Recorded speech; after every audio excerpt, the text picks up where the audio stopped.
ஹரஹர நம பார்வதி பதையே அரஹர மகாதேவா. அருள்மிகு பைரவர் திருவடிகள் போற்றி போற்றி.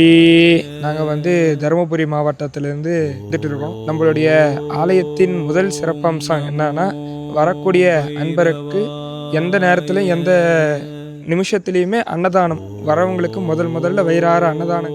அதனை தொடர்ந்து நம்ம ஆலயத்தின் சிறப்பு என்னன்னா, நம்ம பைரவருடைய நிலையத்தில் 64 பைரவர்களும் ஒவ்வொரு தூண்லேயும் செதுக்கப்பட்டிருக்கிறாங்க. அவங்கள நம்ம தரிசிக்கும் பொழுது ஒரே இடத்துல 64 பைரவரை தரிசிக்கிறது மிகவும் பெருமையான விஷயம். எல்லா இடத்துலையுமே கருவறை அருகில் போயிட்டு சுவாமி தரிசனம் பண்ண முடியாது. நம்ம ஆலயத்தில் கருவறை பக்கம் போய் சுவாமியை உணர்ந்து அவ்வளோ அமைதியான சூழலில் சுவாமியை உணரக்கூடிய ஒரு தருவாயை நம்மளுடைய பைரவ சுவாமிகள் நம்மளுக்கு ஏற்படுத்தி கொடுத்திருக்கிறாரு.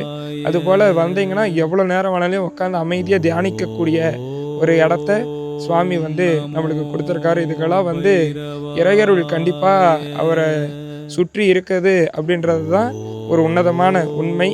அதை உணர்ந்தோம். இதை போல் பழமையான அடியார்கள் பல பேர் இந்த இடத்துல இருந்து எல்லாரும் சுவாமி தரிசனம் பண்ணணும்னு மனதார எல்லாரையும் வேண்டிக்கிறேன். சிவாய நம. திருச்சிற்றம்பலம்.